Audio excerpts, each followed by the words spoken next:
Mga ka-sports, malaking update ang ating pag-uusapan ngayon. May bago ng import ang Barangay Ginebra na pansamantalang papalit kay Justin Brownlee habang naghihintay ang kampo na tuluyang gumaling ang kanilang naturalized star. Pero mas malaking usapin ngayon ang Gilas Pilipinas. Kaya ba natin makalusot sa pinakamahalagang yugto ng FIBA World Cup Asian Qualifiers? Kailangan na ba talagang maibalik sina Kai Sotto, Jordan Clarkson, Renz Abando at iba pang pinakamalalakas na manlalaro ng bansa? Alamin natin ang pinakabagong balita. Unahin natin ang Barangay Ginebra. Dahil sa patuloy na pagpapagaling ni Justin Brownlee matapos ang sunod-sunod niyang injury, nagdesisyon si Coach Tim Cone na kumuha muna ng pansamantalang import para sa nalalapit na PBA Governors Cup. At ang napili nila ay ang 6'6" forward na si Riley Grimsby. Naglaro siya sa Settle University bago nagkaroon ng stint sa NBA G League kung saan ipinakita niya ang kanyang versatility bilang wing player. Bagamat hindi pa ganoon kalaki ang kanyang mga numero sa professional level,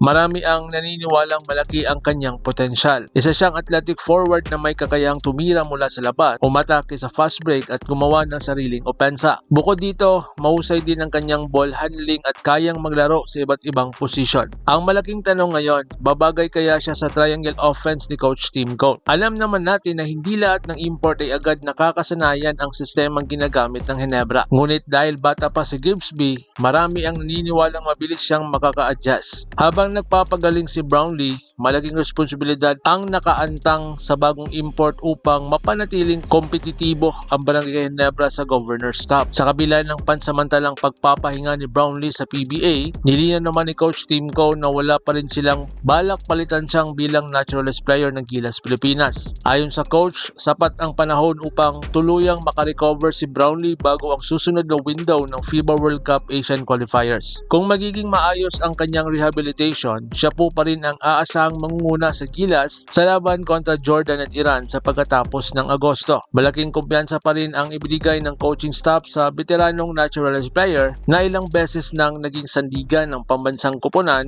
sa mahalagang laban. Ngunit kahit bumalik si Brownlee, hindi pa rin magiging madali ang misyon ng Gilas Pilipinas. Sa kasulukuyan ay nasa alanganing posisyon ng ating national team sa Group E, kaya napakalaga ng dalawang laban kontra Jordan at Iran. Isang maling hakbang lamang ay maaaring mapalabo sa ating tsansang magapasok sa FIBA Basketball World Cup sa Qatar. Kaya bawat panalo ay napakahalaga. Hindi na pwedeng magkamali. So ngayon, kailangan ba talaga si Kai Sotto? Isa sa pinakamalaking tanong ngayon ng ating mga basketball fan. Kailangan ba talaga si Kaijo may balik sa ating national team? Kung babalikan natin ang nakaraang dalawang laban kontra Aussie at Kiwi, malinaw na isa sa pinakamalaking problema ng Gilas ay ang depensa sa ilalim. Laban sa New Zealand, si AD Ido ang halos bumubuhat sa frontcourt habang limitado naman ang minuto ni Junmar Fajardo. Pagdating naman sa Aussie, nagkaroon man ng pagkakataon sina Junmar at AG Ito ng magsabay, kapansin-pansin pa rin ang kakulangan ng isang athletic rim protector. Maraming puntos ang nakuha ng ating kalaban sa loob ng pintura. At iyon ang isa sa mga dahilan kung bakit nahirapan ang Gilas na makasabay. Sa susunod na window ay ang Jordan at Iran naman ang ating magkakaharap.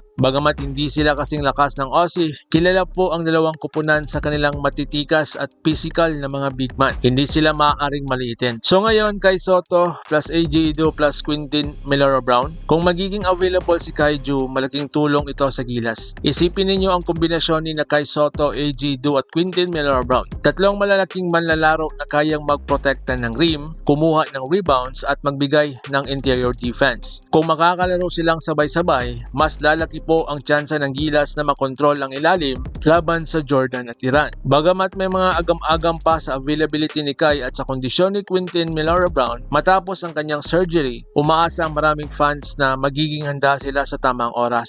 So ngayon, the big question, dapat bang ibalik si Lakay Renz Abando? Hindi lamang si Kai Sotto ang gustong makita ng mga fans. Marami rin ang nananawagan na muling tawagin si Renz Abando. At may magandang dahilan kung bakit. Isa si Abando sa pinakamahusay na perimeter defenders ng Pilipinas. May haba, may athleticism, may kakayang humabol sa fast break. At higit sa lahat, kaya niyang bantayan kahit guards, wings at maging malalakas na forward. Bukod sa depensa, malaking banta rin siya sa 3-point line at napakalaki ng enerhiya kahiyang na ibibigay niya sa loob ng court. Kung two-way player ang hinahanap ni Coach Tim Cone, isa po si Abando sa pinakamagandang option. So ngayon, panahon na ba ni Francis Lopez? Isa pang pangalan na madalas nating naririnig ngayon ay si Lebron Lopez. Malaki na ang ipinagbago ng kanyang laro mula nung naging professionals na siya. May kumpiyansa na po siya sa outside shooting, may physical at mas mature na rin ang kanyang decision making at marami ang nagsasabing panahon na upang maisama siya sa Gilas Final Pool. Hindi lamang para makatulong ngayon, kundi para masanay na rin siya sa sistema ni Coach Tim Cone habang bata pa. Ganito po ang ginagawa ng ibang powerhouse team sa Asia tulad ng Japan. Mas maraming players ang pamilyar sa sistema kaya mas madali silang makapag-adjust kapag may injury o pagbabago sa lineup. So ngayon, posibleng pinakamalakas na lineup. Kung halos lahat ng pangunahing manlalaro ay magiging available,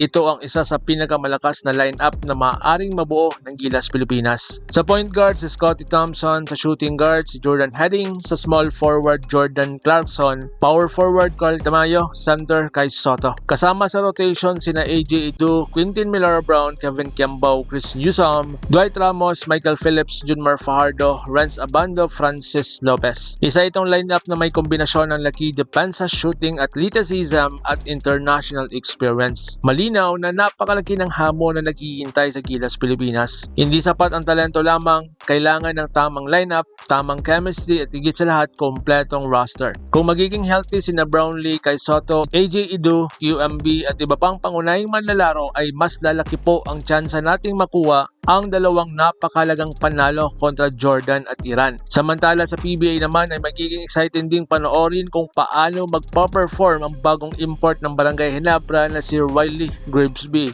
habang nagpapagaling si JB. Ikaw po mga ka-sports, ano po ang iyong masasabi? Tama ba ang desisyon ng Ginebra na kunin si Riley Grimsby? Dapat na bang ibalik si Kai Soto, Lakay Renz Abando at Francis Lopez sa Gilas Pilipinas? I-comment ang iyong opinion at huwag kalimutang mag-like, mag-share, mag-subscribe para sa mas marami pang basketball updates. Hanggang sa susunod nating video.